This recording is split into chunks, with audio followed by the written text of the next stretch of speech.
Hi, എൻ്റെ പേര് നന്ദു എന്നാണ്. ഞാൻ കൊച്ചിയിലാണ് താമസിക്കുന്നത്. ഞാനപ്പോൾ എൻ്റെ കയ്യിലും കാലിലുമായിട്ട് അരിമ്പാറ ഉണ്ടായിരുന്നു.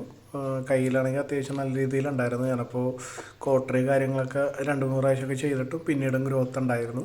പിന്നീട് അതിന് ശേഷം 3-4 സ്ഥലങ്ങളിൽ 3-4 ആയുർവേദം അതല്ലാതെ ഹോമിയോ ക്ലിനിക്ക് കാര്യങ്ങളൊക്കെ കാണിച്ചിട്ടുണ്ടായി. പക്ഷേ അതിൽ നിന്ന് എനിക്കും വേണ്ടത്ര വ്യത്യാസങ്ങൾ കാര്യങ്ങളൊന്നും കാണാൻ കഴിഞ്ഞില്ല. അതിന് ശേഷം ഞാൻ പിന്നീടാണ് ഹോമിയോ ക്ലിനിക്കിൽ ഞാൻ കൺസൾട്ട് ചെയ്യുന്നത് ഡോക്ടറിൻ്റെ മരുന്നും കാര്യങ്ങളൊക്കെ യൂസ് ചെയ്തിട്ട് നല്ല രീതിയിൽ എനിക്ക് വ്യത്യാസം ഉണ്ടായിരുന്നു. ആദ്യത്തെ ഒരു 20-25 ദിവസത്തോളം വലിയ മാറ്റങ്ങളൊന്നും കണ്ടു തുടങ്ങിയില്ല. അതിനുശേഷം നല്ല രീതിയിൽ മാറ്റങ്ങൾ വന്നു തുടങ്ങിയിട്ടുണ്ടായിരുന്നു.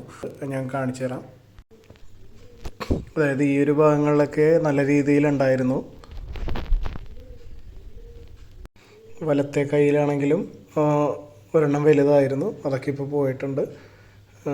എല്ലാം നല്ല രീതിയിൽ തന്നെ എല്ലാം മാറിയിട്ടുണ്ട്. ഞാൻ ഒരിക്കലും പോകില്ലെന്ന് വിചാരിച്ചത് ഡോക്ടറിൻ്റെ മരുന്നും ഡോക്ടറിൻ്റെ നല്ല രീതിയിലുള്ള സപ്പോർട്ടും കാര്യങ്ങളൊക്കെ കൊണ്ട് എൻ്റെ കയ്യിലെല്ലാം മാറിയിട്ടുണ്ട്.